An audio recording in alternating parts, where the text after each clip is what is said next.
it's Kimberly from StampinByTheSea.com, and welcome back to another Monday challenge. So Heather and I this week are going to talk to you about overlays. It's one of our favorites to use because overlays really do add some great texture to any of your layouts. So let's go ahead and insert another page. This is actually my layout for this week, and you can see there's lots of texture on this.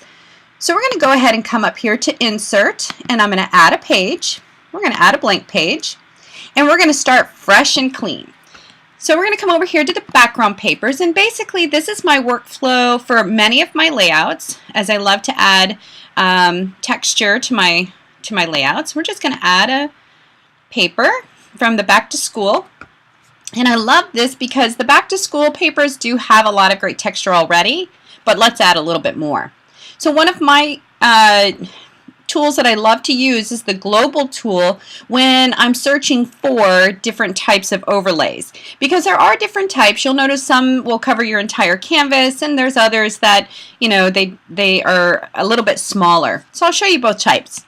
For this particular one though, I know that I'm going to come over to my stamps and I'm going to grab one of the vintage overlays, or another great one is the natural compositions. Let me scroll down here. I'm going to show you the natural compositions because I really think it's a must-have for digital users. Okay, LMN, there we go.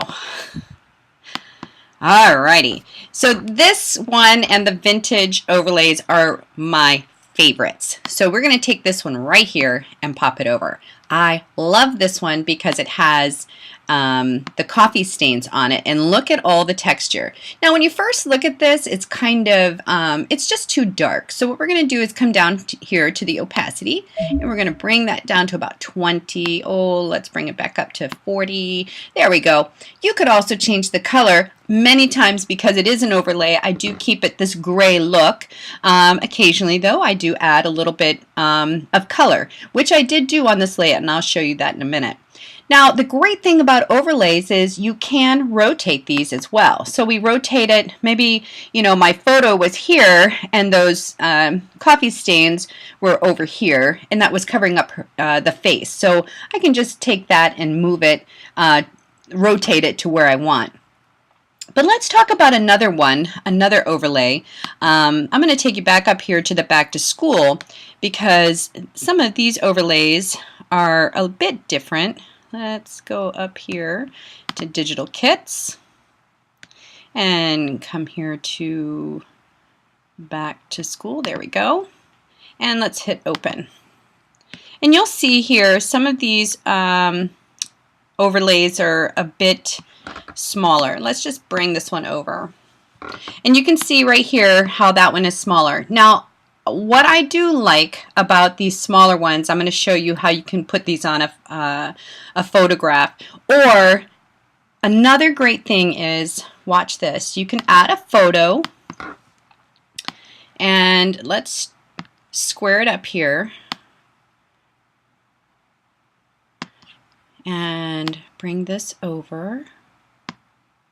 Now let's add some paper to this.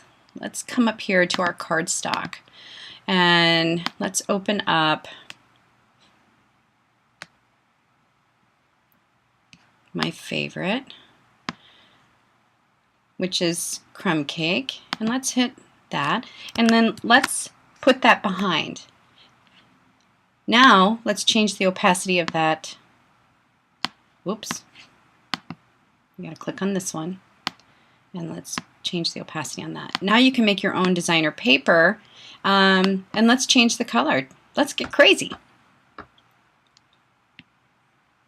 Let's make it brown or espresso. Now there you go. You can see that you can make your own designer paper using some of these overlays. You could also use them on photographs. I'm going to show you another fun color here to use on that too. And look how that changes that up. Isn't that nice? All right, so let's come over here.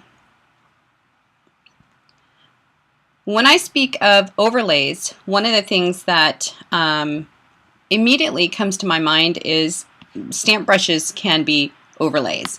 And for instance, let's just say this was field day. I'm going to bring that over and bring this down here.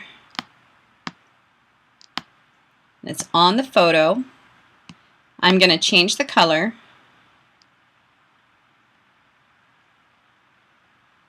We're going to change it to a white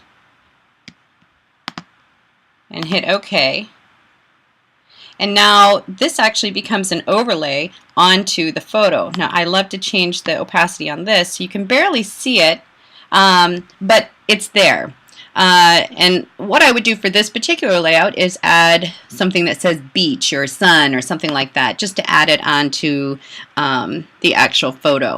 But you could also add a little bit of texture, you know, over the face, and for instance, the canvas types of overlays, which make the photo look like it's a canvas. So don't rule out those as well.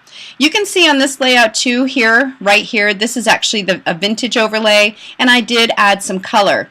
Don't forget, when you're doing those, you can add, go to your matching color, and I took the color right out of her swimsuit to make it that way.